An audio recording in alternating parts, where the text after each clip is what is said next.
Module 3.2, Electric Potential. In this module, we will discuss the potential energy U associated with a test charge in an electric field. We have discussed the electric potential energy when a test charge is placed in an electric field created by another charge. Now, we will describe potential energy as to the per unit charge basis. This is what we call the electric potential, or simply the potential. It is the potential energy at any point in the electric field associated with a test charge. The SI unit for this is volt, or an uppercase V in honor of an Italian electrical experimenter, Alessandro Volta. Potential energy and charge are scalars, so potential is also a scalar quantity with units of the energy and those of the charge aside from the aforementioned unit. In a battery, we have a positive terminal, point A, and a negative terminal, point B. The potential difference of A with respect to B is called the voltage. It can be abbreviated to this equation. Take note of the order of the subscripts. This can be confusing unless we specify the reference point. In this case, we take the point A as the reference point.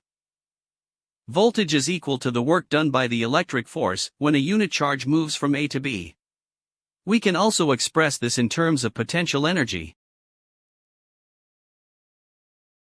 To find the potential of a single charge, we have the Coulomb's law for electric potential. Still, the K is the proportionality constant, unlike the equation on the left, and Q here is not the test charge but the charge that creates the electric field. Then R is the distance between the charge Q and some point in the field where you want to solve for the potential. From here, we can tell that the difference between electric potential energy and the electric potential is that electric potential energy has a dependency on the charge experiencing the electric field. In contrast, the potential is purely location dependent. We can also solve for the total potential due to a collection of charges using this equation, or just the potential of each charge associated with some point the field. In some problems where the electric field is known or can be found easily, it is easier to determine the voltage from the electric field using this equation.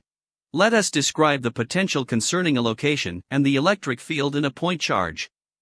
Recall that the region where the field lines are close together has a larger value of the electric field than the electric field lines that are far apart. The first is on a positive point charge having radially outward electric field lines. V increases as you move inward, while it decreases when you move outward. This scenario is simply because of the electric field's magnitude, which gets larger as you move inward, and it is directly proportional to the potential. Then vice versa. For a negative point charge, the case is different. The larger the magnitude of the electric field gets, results in a decreasing potential. While the potential increases when you move outward to a region with a lesser field magnitude. We can easily determine if V increases or decreases in any electric field using the general rule: moving with the direction of the electric field means moving in the direction of decreasing V, and moving against the direction of the electric field means moving in the direction of increasing V. But we have the so-called equipotential surfaces. For instance, in this area, the potential is the same. Equally, for a negative point charge, we can also identify an area with the same potential. We will elaborate on equipotential surfaces in the next module.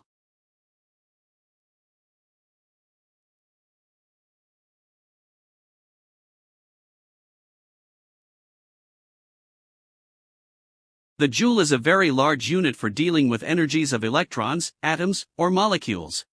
Thus, the energy of a particle can be expressed in terms of the electron volt. It is the quantity of potential energy required for an electron to move through a potential difference of 1 V.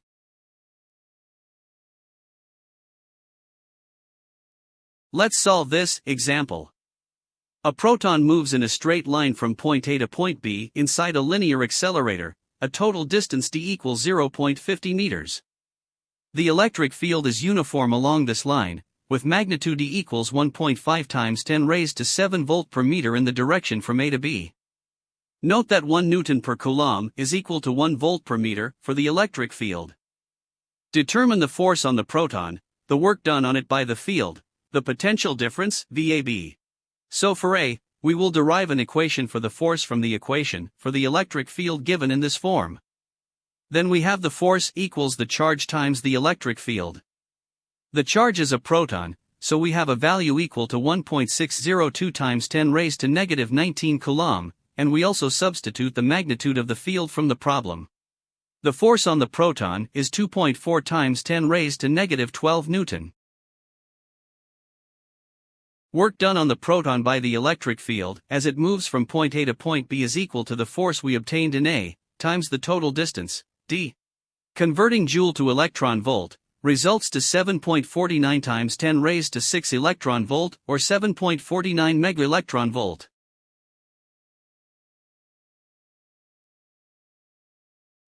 The potential difference is equal to work done on the proton by the electric field as it moves from point A to point B, divided by the proton's magnitude. The answer is 7.49 times 10 raised to 6 joule per coulomb, or volts. It can also be in megavolts, with value of 7.49.